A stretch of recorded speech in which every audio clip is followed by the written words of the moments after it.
Hey guys, how's it going today? So, J.J. Abrams long promised that The Rise of Skywalker would bring all 9 Star Wars movies together and make them feel like a cohesive trilogy. And while it could have done much more, I kind of feel like this one ties the last 3 sequels very, very nicely. However, tying the last 9 films, I feel like there could have been a couple little tweaks here or there that would have really brought it all together very cohesively.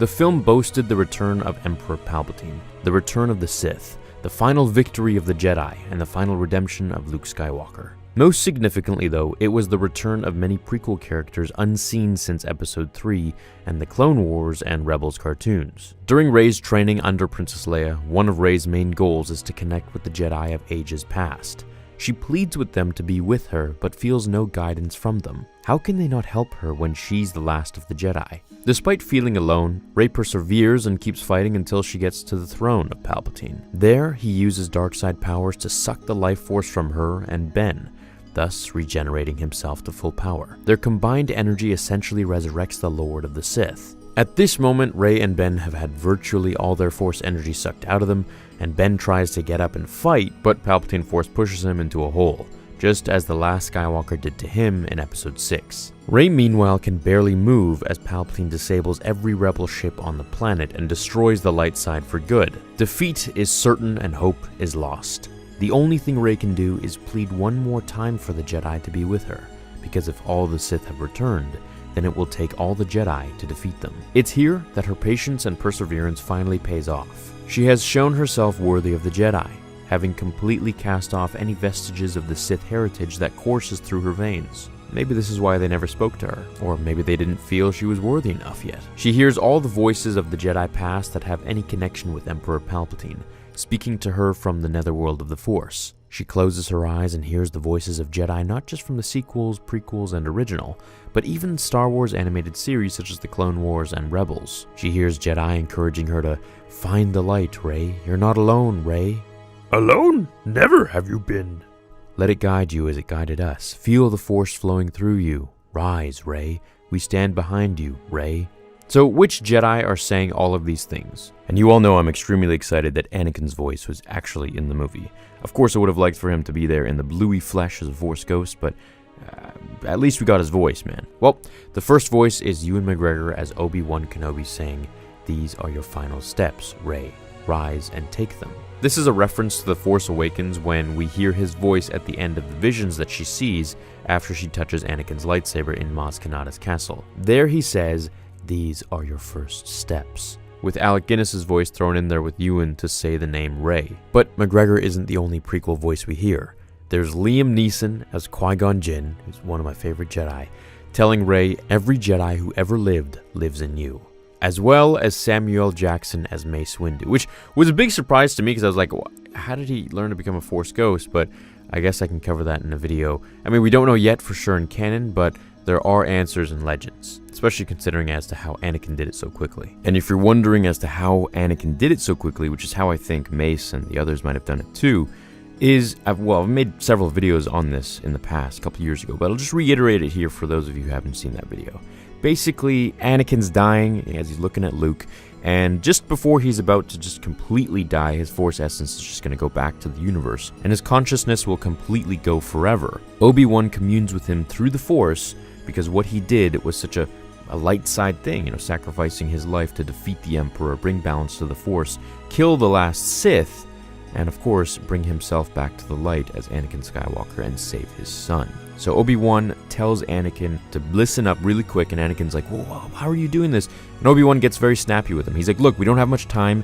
If you do not listen to me quickly, you will cease to exist entirely. So listen up, do what I tell you, and you'll become a Force ghost." So he does it in that split second, and then that's how Anakin became a Force ghost. Now, I don't know how they're going to do it now in the new canon, but this was the old Legends information material from... It was a really old Legends book. I believe it was called The Rise and Fall of Darth Vader. It had a pink cover. It was a good book. But anyways, in there it explains how this actually happened. So it would lead me to assume that maybe this is how Mace Windu also became a Force ghost, and Ahsoka, well, we don't really know how Ahsoka died, but we at least know that she died. Unless she was communing to Rey from somewhere distant in the galaxy, but I highly doubt that. So all of these people are obviously dead. Qui-Gon was the first one to become a Force ghost through the Force as just a voice, because he didn't actually learn how to bring his body into the whole thing until just before Episode 4, A New Hope, where we learn in the canon novel from a certain point of view that he does actually become this physical shape of who he used to be, and he's telling Obi-Wan that how you can do this and all that. But it was Qui-Gon who initially learned how to do this,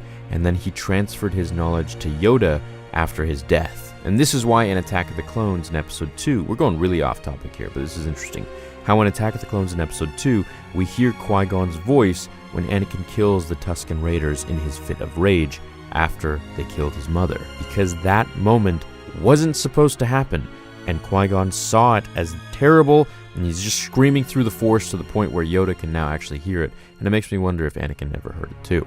And Mace says, "Feel the Force flow through you, Rey." We also hear the familiar voice of Yoda saying, "Alone, never have you been." Okay, so given the word order, it was obvious who was saying that. Finally, at the end, we hear the emphatic Luke Skywalker saying, "Rey, the Force will be with you. Always." Besides all the live-action voices, there are other Clone Wars and Rebels voices too. Jennifer Hale as Twi'lek Jedi Aayla Secura, and she also appeared in Attack of the Clones and Revenge of the Sith, where she was killed in Order 66, who says, "Let it guide you as it guided us." Adi Gallia and Luminara Unduli throw in some words of encouragement as well. We also hear Kanan Jarrus saying, "In the heart of a Jedi lies her strength," and even hear Ahsoka Tano simply say, "In the light, find the light." This of course means that Ahsoka is dead by this point, which may explain why she's not in the sequel trilogy at all.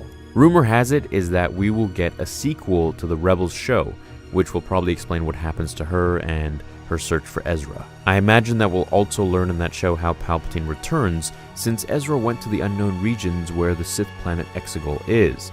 Perhaps that's where he and Thrawn end up. Alright, so back to the voices. There's one more, and maybe you thought I forgot, but really I just wanted to save the best one for last.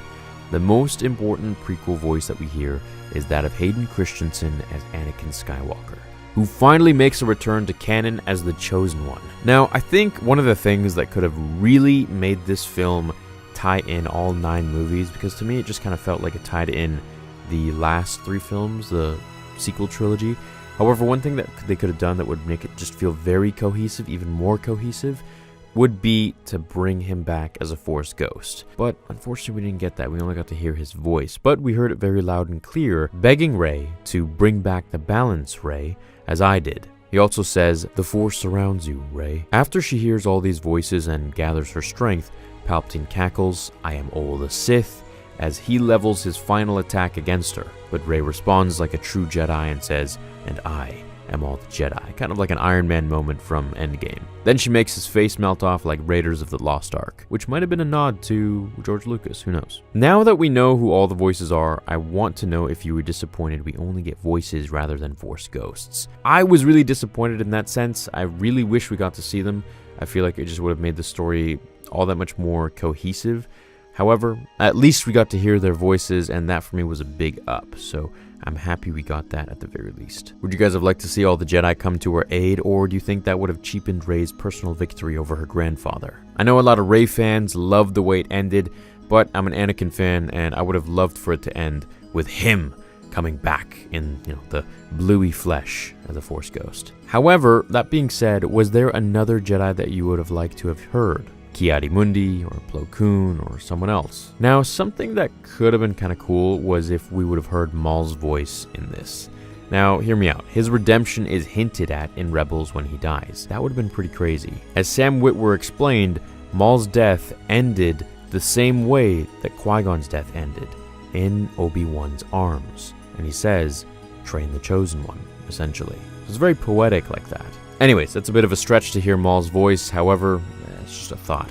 After all, no one hates Sidious more than Maul, so really, it would not be too far of a stretch, I guess. But also, of course, he's a Sith, so why would he live on in the Force? That wouldn't really make sense at all. Anyways, there's just my brain doing its thing. I have tons of questions, and I hope we get some answers revealed in canon information. However, of course, it would be nice if a lot of this stuff was revealed in the movie, but that just leaves more content to cover later in the future. Hope you have an awesome rest of your day. I'll see you in the next video, and until then, remember, the Force will be with you, always. Now, fulfill